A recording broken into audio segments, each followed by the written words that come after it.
ওরে শিকল বেরি দিলাম আমি সোনা পাখির পায়, পাখি উইরা যাইতে যায়।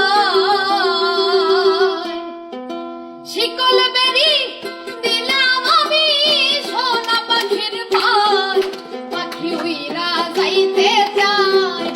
আমার মন ভোলা পাখি রে, আমার মন ভোলা পাখি,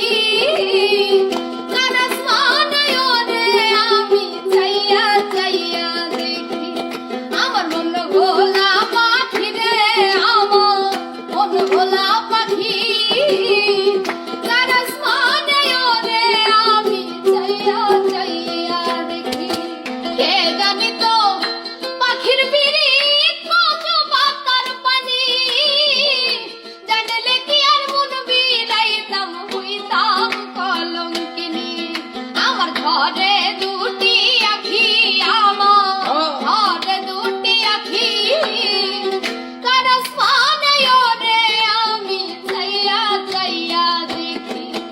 আমার মন ভোলা পাখি রে, আমার মন ভোলা পাখি, কারস মানে ওরে আমি চাইয়া চাইয়া দেখি।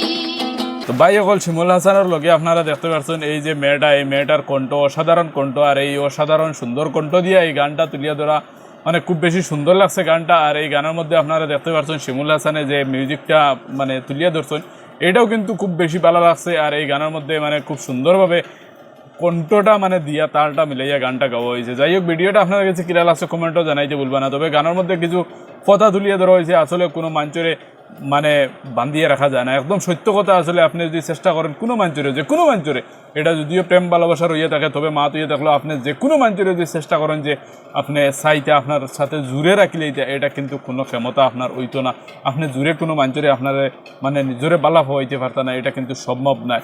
কারণ ভাই মঞ্চর মন আছে, মঞ্চর মন দিল মানে একটা জিনিস আছে, মনের মধ্যে যদি আপনি জায়গা করতে পারেন না, তাহলে ভাই আপনি কোনোদিনও মঞ্চরে দরিয়া রাখতে পারতাম না। এমন সুন্দর গান বা এই সুন্দর কথাগুলো তুলিয়ে ধরেছে গানের মধ্যে।